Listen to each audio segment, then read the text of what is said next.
Magandang hapon sa ating lahat mga kababayan. Ang muli pong pagbabalik ng inyong vlogger. Pinas, Laban Pinas TV. Kabos Vlogger. Magbibigay lang po ko ng update sa inyo patungkol dito sa patuloy na update sa QGC. Sa wakas, nagbigay na rin ng statement si President Bongbong Marcos. Kakapanood ko lang sa isang ambos interview ng sari-saring samot na mainstream media. So ito ngayon, sabi niya, dalhin daw sa husgado para litisin. Unang-una dyan, paano kasi lilitisin si Pastor Kibuloy na binantaan nyo na nga, inawardan nyo nga ng, nagbigay na kayo ng pabuya ng worth of 10 million sa sino mang makapagdala sa kanya sa mga kamay ninyo. Sino man lukulukong tao magpakita sa inyo. Sana noon ka pa sana nagkuan. Alam mo, Mr. President, halatang halata na halatang halata na may motibo talaga kayo sa buhay ni Kibuloy. Halata daw masyado, Mr. President, ang inyong strategy ninyo na yan. Nag-strategy pa kayo sa pamaraang yan, ngunit obvious naman kung ano tibo nyo talaga. Sasabihin mo dalhin sa husgado? Ay paano nga dadalhin? Ay kinastigo nyo na, hinusgahan nyo na. Hinusgahan na ng mga inutusan nyo. Hinusgahan na ni Hontiveros, hinusgahan na ni Abalos. Sino naman tao magpapakita pa sa inyo? Tama ba yun? Tapos sasabihin nyo, ito sarili ko itong sentimento ha. Hindi ito, wala nagputo sa akin ito. Sarili ko itong opinion.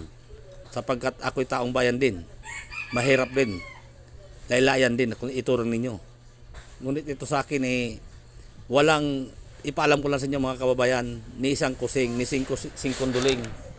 Walang naitulong si Kibuloy sa akin. Sa buhay ko, sa pamilya ko, sa mga anak ko, sa mga apo ko. Walang naitulong niya sa akin kahit singkunduling.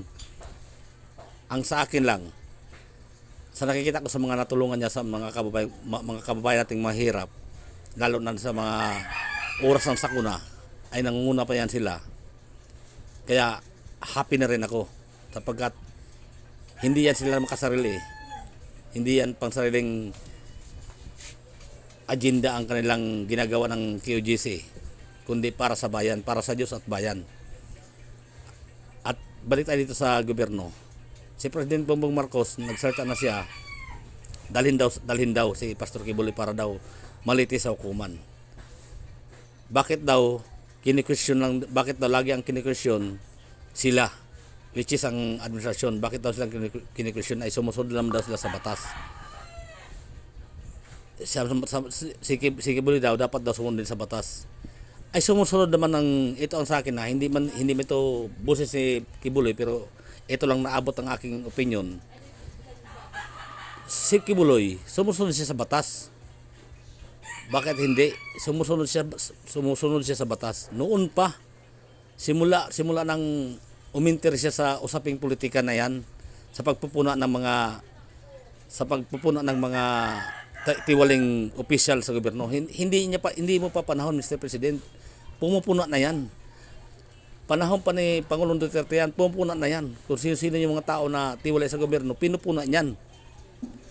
Hindi lang sa ngayon sa administrasyon mo. Baka nahihibang ka.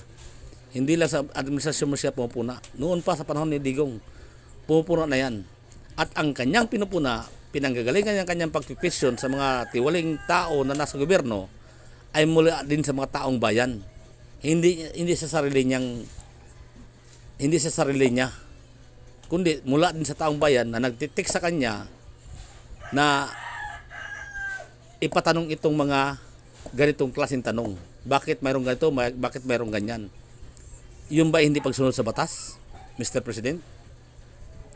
Yung bang ginawa ni Kibuloy sa bayan, hindi ba pagsunod sa batas yan? Yan, tanong ko yan. Tanong namin yan, Mr. President. Dahil ang boses namin noon, si Kibuloy lang ang boses namin noon sa pamagitan ng pagtitext namin sa kanya kung ano yung mga tanong namin. At siya nagpaparting sapagkat ang inay nga ay siya lang nagsasabi ng buong katotohanan na walang cut, walang labis, walang kulang. Kung ano yung nakikita nila ng isim niya, yun ang binabalita nila. Yun ang sinasabi nila. So walang ano doon, walang bias doon. Ito nga yung sinasabi mo, Mr. President, sinasabi mo, sumunod sa batas. Sumusunod naman si Kibuloy sa batas, Mr. President. Yung bang pagtulong pagkawang gawa, mga humanitarian na yan, hindi ba yan pagsunod sa batas? Yung bang pagpasuko ng mga MP na yan, hindi ba yan pagsunod sa batas? Yung bang pagtulong sa gobyerno, hindi ba yan sumusunod sa batas? Yung bang pagtulong sa ekonomiya para mapagandang ekonomiya natin, hindi ba yan pagtulong sa batas? Yung bang pagpaganda ng mga tanawin sa kabundukan nila sa kanilang Glory Mountain, pagtatanim ng kung ano mga tiyatanim ng mga kakahuyan dyan, hindi ba yan pagsunod sa batas? Ay kabaliktaran naman, Mr. President, ang sinasabi mo na naman, Mr. President. Sinasabi mo, sige, dapat sumunod sa batas. Dahil kayo, sumusunod kayo sa batas. Pagsunod ba yan sa batas ang ginawa niyo sa paglusob sa Kingdom of Jesus Christ? Ang bigyan niyo ng trauma ang mga kabataan? Ang bigyan niyo ng takot ang mga kababaihan? Pagsunod ba yan sa batas ang sinasabi mo, Mr. President? Pagsunod ba sa batas yan ang halongkatin nyo ang kanilang mga lugar na without arrest warrant? O without search warrant? Pagsunod ba yan sa batas? Pagsunod ba sa batas yan na yurakan nyo, babuyin nyo, ihian nyo, duraan nyo ang kanilang bahay panalanginan, ang kanilang lugar na panalanginan, kung saan nanalangin at nananampalataya na doon tumatahan ang Diyos na pinaniwalaan nila? Pagsunod ba sa batas yan? Yan ba ang sinasabi ng sumusunod kayo sa batas? Pagsunod ba yan sa batas na palitan nyo ang mga kapulisan sa doon sa Davao City para lang may patupad nyo ang kanyang sariling agenda ninyo? Dahil alam nyo naman ang mga pulis doon sa Davao City, pag sila ang utosan nyo ay hindi talaga papayon dahil alam lang mali ang inuutos ninyo. Kaya ang ginawa nyo, pinalitan nyo sila ng 2 batalyon. Nirelieve nyo mga dating kapulisan doon sa Davao City at pinalitan nyo ng 2 batalyon na yung mga tauhan nyo talaga para sumunod sa lahat ng pinag-uutos ninyo. Pagsunod ba sa batas yun? Yan, Mr. President, katanungan namin yan. Katanungan ng taong bayan yan. Pagsunod ba yan sa batas na gipitin nyo ang mga mamamayan? Gipiti kulang na lang na bagsakan nyo ng bumba ang Kingdom of Jesus Christ na kung saan sila nanalangin? Yan bang pagsunod sa batas sabi mo, Mr. President? Ay kabaliktaran naman, ginawa na naman yung statement ninyo, Mr. President. Nananawagan kami sa inyo ng statement ninyo, hindi patungkol dyan. Ang hinahanap namin sa inyo, aminin nyo, humingi kayo ng tawad sa Kingdom of Jesus Christ netizen, sa kalapastanganan na inyong pinagawa sa kanilang lugar. Yun ang hinihintay ng taong bayan. Hindi yung sasabihin mong kayo sumusunod sa batas, Kibuloy hindi sumusunod sa batas. Hindi ba pagsunod niya mga pinagagawa niya? Kahit sino naman tao, Mr. President, kung wantirin ninyo, bigyan nyo ng reward ang makakahuli sa kanya ng 10 million, magpapakita ba ba yan? Noong bago pa lang, nung kainitan pa lang ng issue na yan, nung kasalukuyan inimbestiga ni Rizal Tibira sa Senado yan, hindi kayo nagsalita ng ganyan. Hindi nyo sinabi kay Kibuloy na, o Kibuloy, harapin mo to, pumunta ka ng Malacanang, mag-usap tayo. Hindi mo sinabi yan. Di sana noon pa sana, wala na sanang batikos na ganito mangyari. Kasi ang totoo, Mr. President, hindi naman talaga ang agenda nyo na pasukuon si Kibuloy. Hindi yung inyong agenda.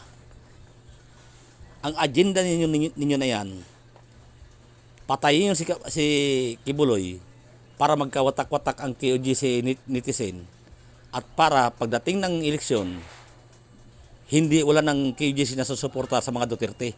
Yun ang totoo dyan. Sapagkat ang 7 million na yan, Solid yan, Duterte. Yan ang totoo yan. Napakalaking bagay na yan. Solid yan, 7 million. Walang halo yan, solid yan. Plus pa yung kami mga nasa labas ng KOGC na mga mamayan, na mga mahirap na sumusuporta sa mga Duterte. Yun ang strategy niyo, Mr. President. Basang-basang na ng taong bayan ang strategy niyo. Mag-strategy kayo ng ganun? Na bakit kayo lang kinikwestiyon, bakit kayo lang sumusunod sa batas? Na samantalang kayo sumusunod lang sa batas, ay si Kibuloy naman sana sumunod sa batas. Kabaliktaran. Kabaliktaran, Mr. President. Kayo ang hindi sumunod sa batas, hindi si Kibuloy. Dahil si Kibuloy, lahat ng ginagawa niya, Diyos at bayan. Tapos sasabihin yung hindi sumunod sa batas. Ay yung kinakaso nyo sa kanya, ay hindi pa naman napatunayan, Mr. President. Paano kami magsasabi sa kanya na kasalanan niya? Na hindi pa naman nalilitis sa husgado yan. Sa totoong husgado natin sa bansa. Hindi pa nalilitis na. Nalitis ninyo without him. Pinalitis ninyo without him. Pinalitis nyo sa Senado, pinalitis nyo sa Kongreso, pinalitis nyo sa Chief of Justice without him. Wala yung personal na tao. Hinusgahan nyo lang agad. Guilty siya. Verdict siya. Ay, Mr. President, tao naman din kayo. Hindi naman kayo Diyos. Tapos husgahan nyo kagad ng tao ng ganun. Ay, hindi tama ito.